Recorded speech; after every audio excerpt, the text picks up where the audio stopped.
like you do it, like you, like you.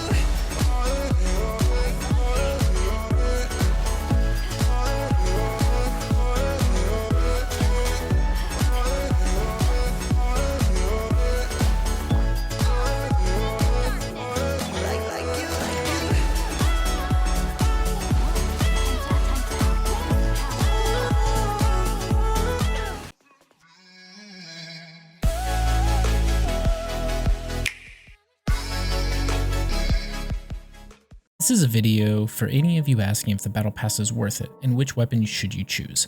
Battle Passes in most games deliver the best value for pay-to-play content, and it's now something that is expected by most games. Stop listening to people saying it isn't worth it. Look at the cost of summons alone. For $10, you are provided daily, weekly, and Battle Pass length tasks that you're going to likely be going to complete anyways, and it teaches you how to balance your time between different progression rewards. If that isn't enough for you, then let's break it down on dollar value compared to the other items MiHoYo offers. 680 primos, which $5 will net you 330. I am not a mathematician, but we can basically just conclude here since you're getting your money's worth right there. Done. The second part, if that's not enough for you, is that you're getting 9 summons, which is split into 4 intertwined and 5 acquaint fate. 10 summons are worth 1600 crystals, which if you pay for is $20 to $25. You get resources that cost resin. The conversion rate starts at 1.2 resin per Primogem. First, you get talent level ups. You get 40 of these.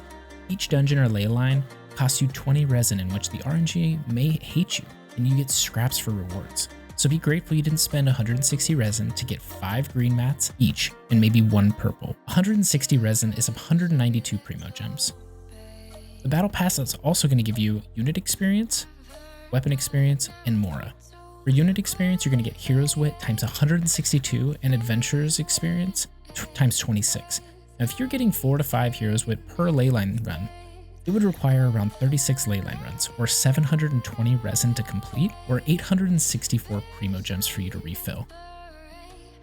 For the weapon experience, since there's not actually a grindable way to do this other than resource gathering, I hope you enjoy mining. That's all I'll say. And for Mora, 2.8 million Mora you're going to get from the Battle Pass. If you do ley lines for 60k per run at Adventure Rank 45, that's 48 runs worth right there. 960 resin worth, or 1152 Primogems. Now let's go ahead and sum that up. 2,208 Primogems if you're at the base conversion rate. And even if it is slightly better, the fact is that this alone is worth $30 of Genesis crystals. And now probably the most important part, the weapon. But first, let's go ahead and cover the cost of weapon choice. First things, any raid up isn't guaranteed to get what you want. So the fact that you get a choice to begin with is saying something. I've seen people summon 5-star pity before getting the 4-star they wanted. It blows my mind that this is even a question. Now let's go ahead and talk about the weapon choice. I'm gonna love this because there's gonna be some beefcake ready to flex on me for my opinion. Well, Mayor, I did geometrical analysis on the attack formation with each weapon, and because I read something on Reddit, you're just wrong. But if you ask me why, I won't answer with real factual reinforcement. I'll just blow smoke and tell you that you suck and you should feel bad. But I don't, because I've already got the best unit in the game, Amber. The shit that really blows my mind is that people actually ask whether or not the Battle Pass weapon is worth it. But let me tell you this, you got everything you need to build any one unit for just 10 bucks without having to spend any of your precious resin or having to become a miner or beg your friends to let you freeload off their map. Yes, it's worth it. Now going into the weapons, it is important to know that you gotta look at your craftable options. They're your free-to-play options. And you also have to look at your gacha RNG through summoning through banners. For me, swords, claymores, pikes, and catalysts have good alternatives for crafting. Bows suck, I'm just gonna say it. If you got a 5-star, then that'll typically replace the need for one of these, except if you need 2 for a separate team for Abyss. Now, let's start with Black Sword. This is gonna be the best in slot for Kaching due to the crit substat. 42 is slightly less power than the craftable options, but the increase to damage by 20% on base makes up for it. Plus, it kind of gives you a mini Aquila Favonia passive. Some questions to consider for this weapon though is, what if the game adds another crit rate sword, 4 or 5-star, craftable or gacha rolled? Would that make you regret this decision? Or would it make you change it? Would you be okay using prototype ring core until something like that comes along? I will say that Genshin.gg does host a weapon showing on there that does have a slightly higher base attack, but it does also have crit as a substat, and it has a pretty good passive from what is showing as a leaked weapon. I'm just going to throw that out there that maybe that would change people's opinion on this. Now let's go ahead and talk about Serpent Spine, which is my choice this time around. Diana introduces longer lasting shield comps, pairing this with Beidou, Xinyan, Noelle, or any Geo units make this a fun option for me. People complain about the damage you're receiving increasing, but with units like Beidou, whose burst includes damage mitigation already, you can also add in Gene Q, also offers damage mitigation on his skill for Beidou, on burst cooldown, or for Noelle if you need it, or any of these other units. Plus, after testing this further, the stacks don't reduce when other units in the rotation take hits, only the unit equipped with the sword. So if you're missing your shield, switch to Diona, reapply shield, and switch back, you're safe.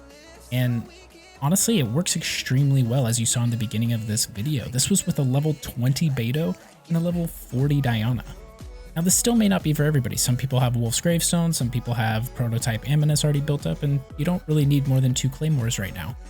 So questions to consider is, do you have a 5-star Claymore? Would you be okay using Prototype? Do you need a second one? Do you have Fischl in your other comp? Beidou plus Fischl in the Electro Resonance allows less time between bursts for Beidou. Things like that can matter. Now let's talk about the Solar Pearl, which to me is great for a Catalyst DPS unit like Ningguang, Mona, Klee, but there are many great options for Catalyst units. Do you main a Catalyst user for DPS without a 5-star weapon?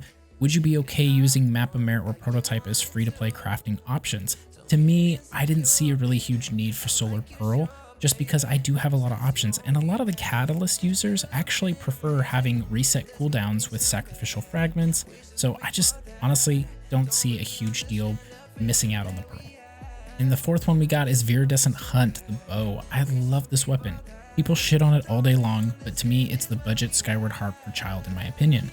The crit rate scales higher than Skyward when leveling it, plus the passive can be procced on Child's melee stance, which groups enemies together as you level it, which will grant higher damage and provide less of a cooldown. You could proc it 2 to 3 times depending on the refinement before he switches out of melee stance. And it also gives him an additional reason to use his aimed shot.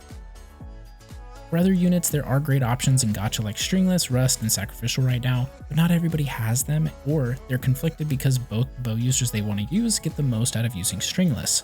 Free-to-play options for bows, I will just be honest, the crafting sucks ass right now. Point is, I have a use for all the bow users besides Amber because she's way too OP.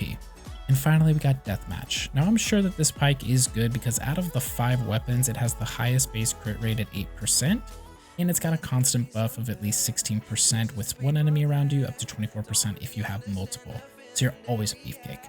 But the Crescent Pike contends with it very well as a craftable free-to-play option right now. I bet there are going to be videos testing builds with Zhongli with this, and I'll be on a mountain somewhere swinging my big Serpent Spine and Viridescent Hunt combo. Honestly, I think it's a good pick if you want a free-to-play option, but I know some viewer with a chip on his shoulder is going to say, "But Mur, the Crescent Pike is so OP. You're right, it is. So if you want another option, go for that too. But let me ask you this, what if you use Zhongli and Zhongling in the same comp and you don't have a good second spear? I'm just saying. Overall, guys, just pick a weapon. Refine the last one if you're stubborn and don't want to admit you picked the wrong one, if you just want to stick with your decision, or comment below what you decided on. I hope that this video helped you make the best decision for you and your lineup. And I did just want to say that liking, commenting, subscribing, and sharing helps my small channel grow, and I want to thank all of you for showing your support in these ways. Stay tuned for more content on builds and other ways to get the most out of your experience in Genshin, and I hope that you have the most amazing experience and luck in this game. I'll see you in the next one.